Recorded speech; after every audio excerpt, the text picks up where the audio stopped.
Écoute bien, car si, un soir, dans la forêt, tu entends un tambour résonner seul, ne cherche pas à savoir qui le joue, car ce tambour-là annonce la mort. On l'appelle le tambour du crépuscule, un instrument maudit, né d'un orgueil humain et d'un pacte avec les ombres. Jadis, il y avait un homme nommé Ngoya, le plus grand tambourinaire du pays. Quand il jouait, la terre vibrait, les cœurs battaient au même rythme, et même les esprits se taisaient pour écouter. Mais Ngoya voulait plus.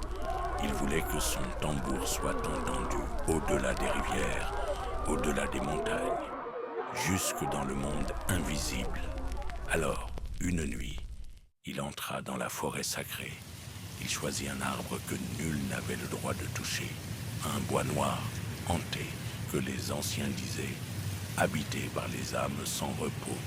De ce bois, il sculpta son tambour, et pour tendre sa peau, il utilisa celle d'un serpent qu'il avait tué au bord du fleuve. Quand il frappa le premier coup, le ciel gronda, les étoiles tremblèrent, et une voix sortit du vent.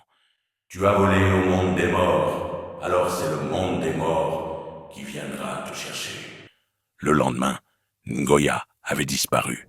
Ne resta que son tambour, battant seul à la tombée du jour. Des années plus tard, dans ce même village, vivait Meba, un jeune chasseur fort et courageux. Mais Meba avait un défaut. Il ne croyait en rien, ni aux esprits, ni aux malédictions, ni aux anciens.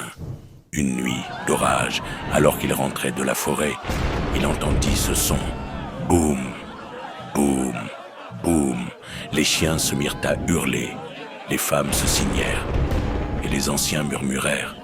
Le tambour du crépuscule a parlé, une âme partira avant l'autre. Meba éclata de rire. Des histoires pour endormir les enfants. Moi, j'irai voir qui ose frapper ce tambour. Il prit sa torche et s'enfonça seul dans la forêt. Plus il avançait, plus le son grandissait, profond, vivant, presque humain. Au milieu d'une clairière noyée de brume, il le vit.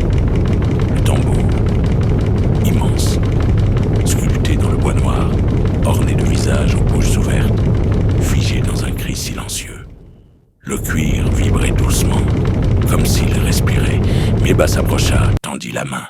« Si tu annonces la mort, dit-il, alors frappe pour moi. » Et le tambour répondit. Le sol trembla, les arbres ployèrent, et dans le chaos, Meba entendit une voix, très proche, chuchoter. « Tu as appelé. Maintenant écoute. » La torche s'éteignit, le vent tomba, et Meba ne revint jamais. Au matin, les villageois retrouvèrent le tambour, seul, au bord du sentier. Sur sa peau, une empreinte de main fraîche, encore humide.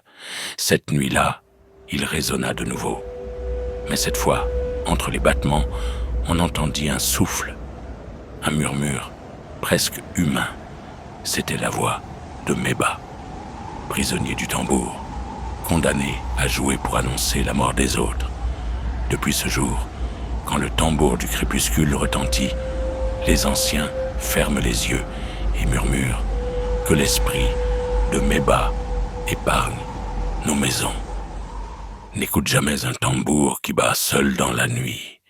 Certains sons ne viennent pas des vivants, mais de ceux qui les attendent dans l'ombre.